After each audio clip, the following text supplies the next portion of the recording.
The chair lays out on third reading HB 100. The clerk will read the bill. HB 100 by King of Hemphill, related to the compensation of public school educators into the public school finance system, including enrollment-based funding for certain allotments under the Foundation School Program. The chair recognizes Mr. King of Hemphill to explain the bill. Thank you, Mr. Speaker. House Bill 100 is a school finance bill. We talked about a lot yesterday. I believe there is an amendment. The following amendment, the clerk will read the amendment.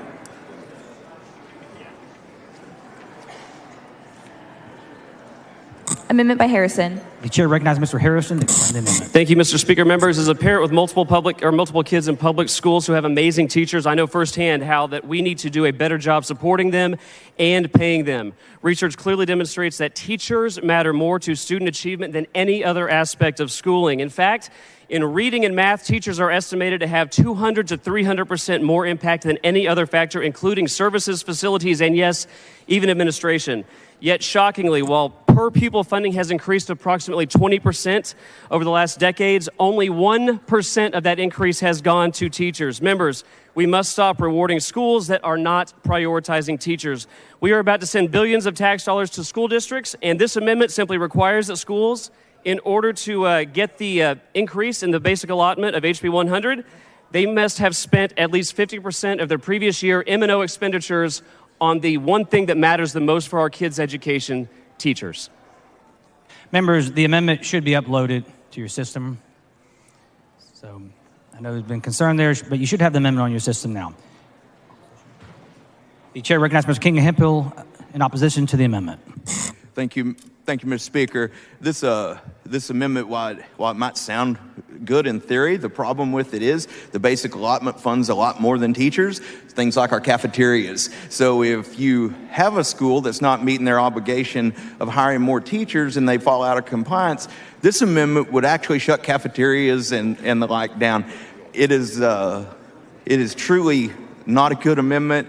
I'd ask you to vote no and stick with me. Thank you. The chair recognizes Mr. Harrison to close on the amendment. Thank you very much, members. There's literally nothing we should be spending our public education dollars on more than our hardworking and selfless teachers. This amendment ensures that we are only rewarding schools that are, in fact, rewarding teachers. I urge you to vote yes on this amendment to prove that you support public school teachers, to make sure your constituents' tax dollars get sent to the classrooms, and to guarantee that teachers will finally get their fair share of the billions of dollars that we are sending them. I strongly urge you to vote yes and move adoption. Mr. Speaker. Mr. Canales, for a purpose. The gentleman will yield for questions. Mr. Harrison, will you yield for questions? Yes. He is. So I'm trying to understand your amendment. Yep. Representative, are you saying that you're going to make sure that the schools that are paying this out in teacher salaries more than 50%, those are the ones we're going to give this to? Correct. So as a body today, I think between the couple education-related bills that are in front of us, we are talking about allocating an additional $5 to $6 billion for public school districts. And having served on the Public Education Committee this session, it's become abundantly clear, unfortunately, that too many of our ISDs are not allocating the money to the classroom and not doing a sufficient job of prioritizing teachers. Is your amendment making sure that our ISDs pay teachers more and not spend the money other places, that it actually goes to the teachers? This makes sure that your constituents, my constituents, and our 148 colleagues' constituents, when they are spending so much money to pay their property tax bill for the purposes of educating Texas children, those dollars end up in the classroom and to the people that matter the most, and that is our great public school teachers. God bless you, Representative. Thank you, Representative. Mr. Speaker. Mr. Martinez Fisher, for a purpose. Gentleman yield. The gentleman yield for questions. Yes. Gentleman yields. Thank you, Mr. Speaker. Thank you, Representative, for your amendment. I was curious, there was a vote yesterday to raise the basic allotment, which would have done everything that you're talking about. How did you vote on that? I don't recall. You don't recall? You want us to check the journal? I'm happy to go take a look. I do not recall. But the point is, this bill does something that I applaud, which does require more of the basic allotment go to teachers. I am a fan of increasing the basic allotment. What I'm not a fan of is when when school districts get that money, and instead of giving it to the people that matter the most, which is teachers, they choose to give it to superintendents, and in some cases paying them more than the President of the United States of America. I appreciate that. When I went to school, like you, I appreciated my teachers, but I didn't get to see my teacher before I saw my bus driver, and then I didn't get to see my teacher before I saw my food service worker.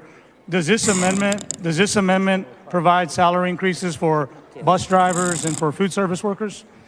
So the state of Texas, under the legislation we are currently considering, is going to be handing out, I think, between $5 and $6 billion more Sure. dollars to the schools to spend as they see fit. I know that, sir. We're on your amendment. We're not on what the legislature's doing. No, but it's relevant to your question. If you're asking the impact of Well, my my amendment. question is relative to your amendment. That's my question. Relative to your amendment, does your amendment specify and provide a salary increase for bus drivers, food service workers, or maintenance folks who are working at the school? Those are being handled in the underlying legislation. Would you like to answer my question, sir? My amendment is silent to anything other than ensuring that school districts make sure that at least half their M&O budget goes to teachers. I appreciate That's all that. my amendment does. Representative, we don't legislate in silence. We legislate with Which words. is why I'm talking about the Right, and content in the underlying the words bill. of your amendment. Mr. Speaker, may I have some order, please? It's very hard to say.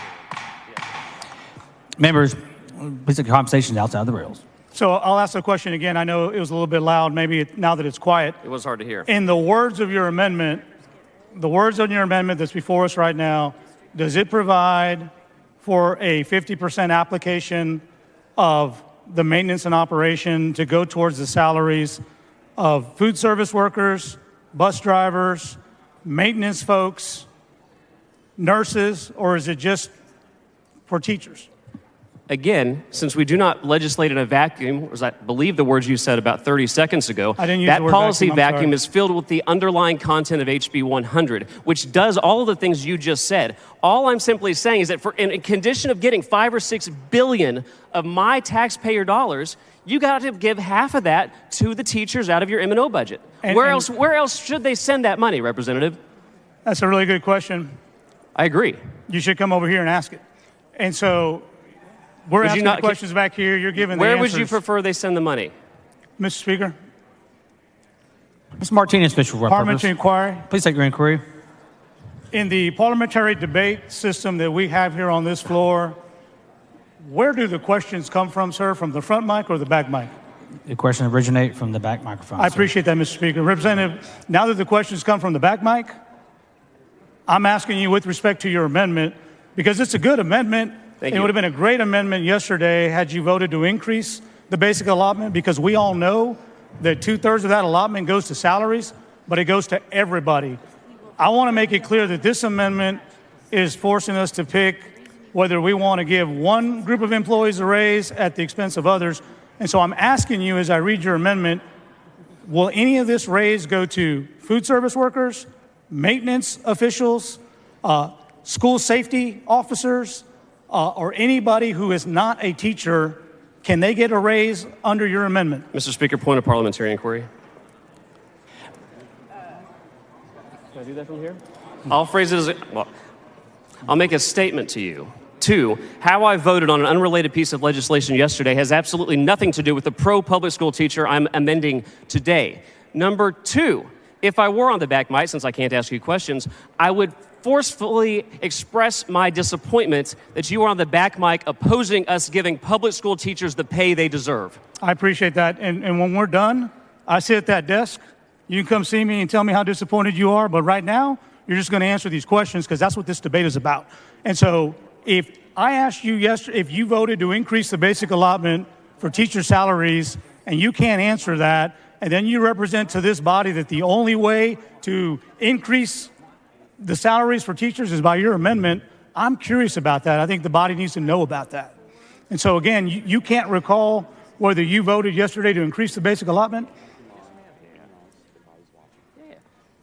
So, again, how I voted on any particular piece of legislation yesterday, if memory serves, I believe it was over 100 separate votes. Not one of those votes, other than the actual vote on HB 100, relates to HB 100.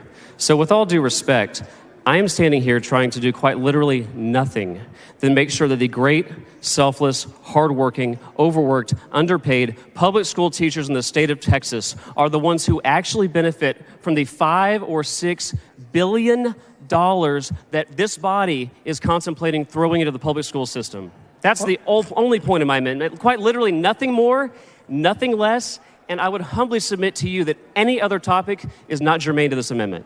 Oh, okay. I appreciate that. I could always use a lesson on what's germane and what's not. But again, I don't see the words food service workers in your amendment. I don't see the words bus drivers. I don't see nurses. I don't see counselors. I don't see anybody else. So I guess if you won't answer the question, Representative, I'll just have to assume that if the words aren't there, then you do not intend to give them a raise, and I'll just vote against this amendment. But thank you. Mr. Speaker. Mr. Bernal, for what purpose? Does the gentleman yield for questions? Would the gentleman yield for questions? Yes, I do. Thank you. Representative, I just want to make sure I understand the amendment before I ask you questions about it. Absolutely. As I understand it, the amendment says that districts can only qualify for the increase in the basic allotment proposed in Representative King's bill if in the previous year they have spent at least 50% of that on teachers. Yep. Is that right? That is correct. And, Okay. and the way it's a point of clarification on that, because I do not want to exclude any school district from being able to get these funds. If at any point in time they can point to and show compliance that hey, in the previous year you spent 50% on teachers, you get the money. Okay, so 2 questions about that, at least, Yeah. and I might think of more. The first is, you realize that there are some districts that have significantly more money than others. There are wealthier districts and poorer districts, right? With different amount of money to spend. That is correct. I mean, Okay.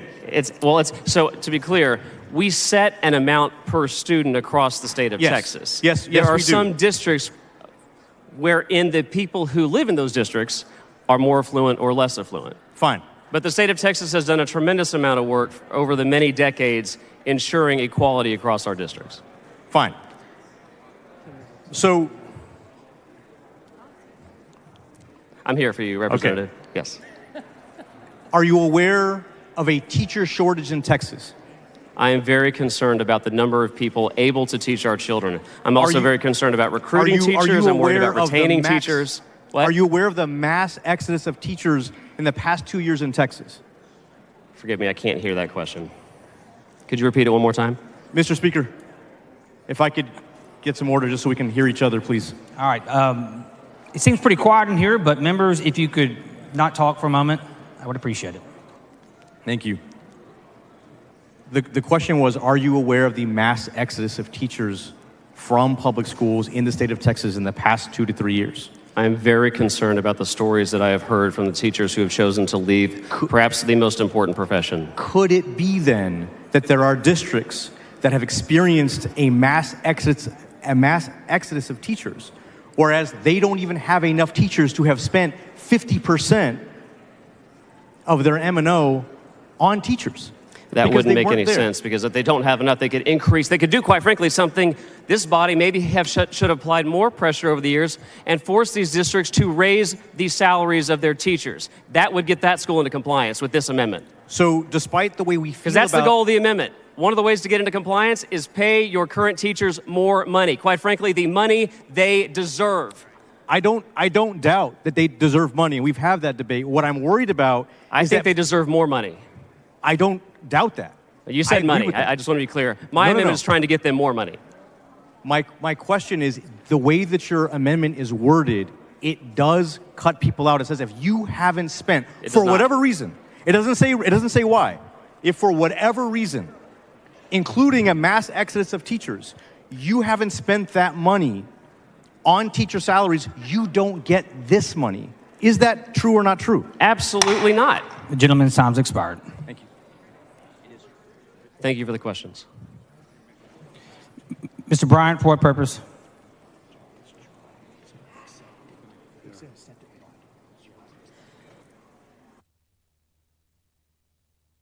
Mr. Bryant, for what purpose?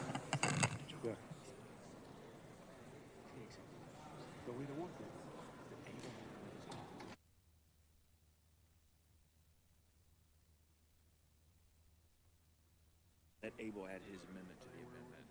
I think that improves it, and then everybody can vote for it.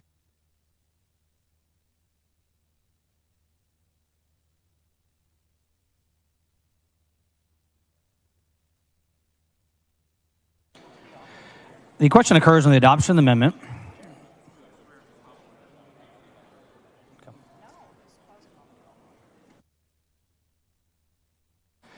The question occurs on the adoption of the amendment. Mr. Harrison sends up an amendment. The amendment is acceptable to the author. Is there objection to the adoption amendment?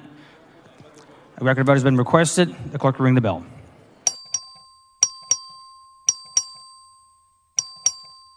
Mr. King of Hemphill voting aye.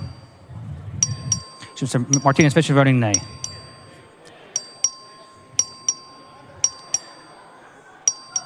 Have all members voted? There being 87 ayes, 59 nays, the amendment fails to adopt.